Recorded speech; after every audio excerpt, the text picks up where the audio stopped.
তোর কত বড় সাহস, তুই আমার মাগির সাথে কথা বলিস? আজকে আমার হাতে মৃত্যু তোর কনফার্ম।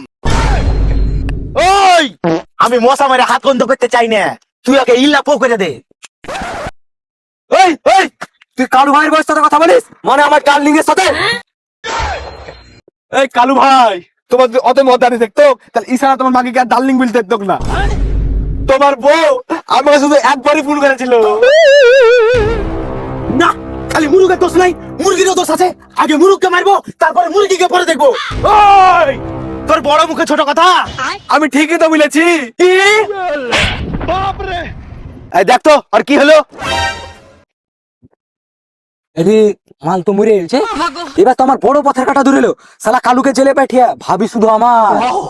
ওস্তাদ, গাড়ি মারানি তো মরিয়া গেছে, এখন তো তোমাকে পুলিশ দিয়ে ধরিয়ে দিব। আরে তুই তো আমার চোখ কান খুলে দিয়েছিস। তুই যদি চলিস ডালে ডালে, আমি চলি পাতায় পাতায়। এখন যদি আমি তোকে ফিনিশ করে দিই, তাহলে আমার রাস্তা ক্লিয়ার। আজকে আমাকে খুব কষ্ট লাগছে রে, আমার পার্টনারকে আমি নিজ হাতে ফিনিশ করে দিয়েছি। যাই হোক, আমিও এই পৃথিবীর বুকে একটু শান্তিতে ঘুমাইতে পাবো।